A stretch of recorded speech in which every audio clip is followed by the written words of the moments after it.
Well, thank you for helping with my project.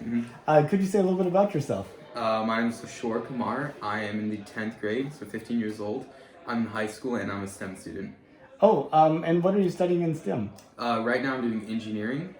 So yeah, the next year I'll be doing aerospace. Are you serious? Yeah. What interests you about aerospace? Well, I'm always really big in mechanical engineering. Aerospace and mechanical engineering are very similar, so I decided to take that route. Are you thinking about airplanes or rockets? Well, I was actually thinking more of like on Earth stuff, not necessarily like outer space. So, but I feel aerospace is really similar to mechanical engineering, so I'm deciding to take that route for now. Are you thinking, so United is buying like 50 jets from like Boom, which is going to be like supersonic and Okay. allow for you to travel from Houston to like Europe in like half the time.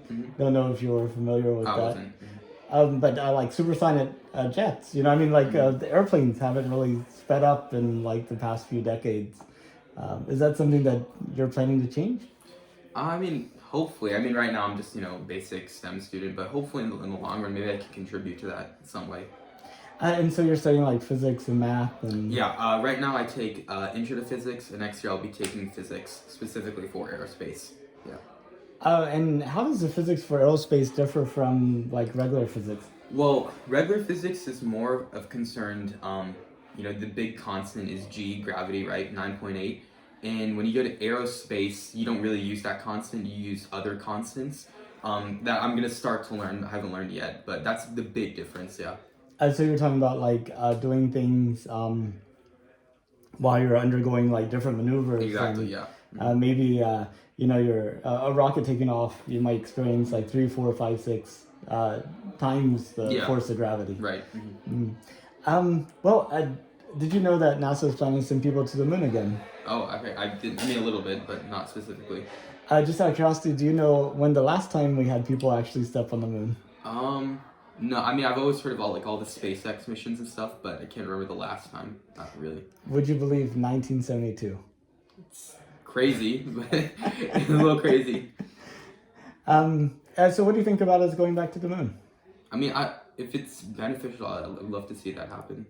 I know that's a key thing. Yeah. If it's beneficial, what kind of benefits do you think we might be able to get out of it? Well, I mean, I think to some extent it has to be benefiting. Well, I mean, a lot of people say that it's not necessarily replacing Earth when it becomes non-viable, but it's finding resources to help make Earth viable. So I think if it's something along those lines, I'd be really interested in seeing boots on the moon. Yeah, it's kind of interesting. Some people talk about we need to get a replacement for the Earth, but the reality of the situation is there's literally no place in the solar system that we could live without having like a artificial environment. And it's hard to imagine making the Earth so bad that that artificial environment would somehow be more difficult to build on Earth than in those other places. Yeah. So it's like that's not really a good reason. Yeah. And I guess unless you're like thinking about asteroid impact or World War III, it'd be kind of neat not to be on Earth if those things happen. Yeah. Right. Let's see, if it was safe and affordable, would you go to space? I mean, I'd want it to be like, if it was safe, then sure, I'd be okay with it. Yeah.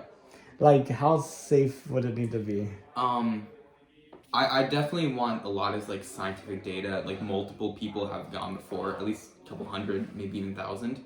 And then if it's beneficial for me to personally go, if I can, then I would go. Yeah. And what do you think would make it beneficial for you to go? Well, I mean, I guess it's just my occupation at the time. If I'm doing something in aerospace, helps my work, then I would do it. Or if it's just beneficial and I'm able to personally go, then I would go. Do you think at some point in the far future, I'm talking about like hundreds of years, maybe 500,000 years, whatever, that humanity's actually spread out like beyond the Earth and we have like cities all over the place? I think it's possible, but not probable. I think, just like you said, to say that there's going to be multiple replacements to Earth, I think that's a little bit of a stretch. But then again, we're finding mega cities across like galaxies and stuff, right? Mega structures. So you never really know. It's hard to tell. Tell me about that. I'm not familiar actually with that. So, I think there's, as our telescopes and our data become stronger, and our tools, we're able to find like mega structures many, many light years away. A lot of times we think there's potential of life, right? Where there's water, there's a potential for life. So when we see hints and aspects of those, we think that there's a possibility that that can be an inhabited place. A lot of times that's not the case, but as we continue to find those, I think there's definitely a potential for that to happen. Like exoplanets, you're talking about, like planets around Yeah. other stars. Mm-hmm. Yeah, no, it'd be amazing. Well, I hope that humanity like branches out beyond the Earth, and I kind of imagine these videos being seen by like a high schooler on Mars, who's like doing a research paper about what was Earth like before we took those next steps on the moon. Oh, if you were that high schooler on Mars and you were watching this video, is there like anything that you would hope that we would include in it? I don't know. I just want to see like just get refreshed over what was our scientific breakthroughs at the time, and then all through what we progressed, right? Like what we were predicting and how it's different from what's happening at that time. I know, it's amazing. I mean, I doubt people 200 years ago could imagine like the iPhone that I'm holding in my hand, or just even electric switches. I was just thinking about that today. Like 120 years ago, the idea of flipping a switch and having light come on, like they wouldn't even think about that, right? Yeah.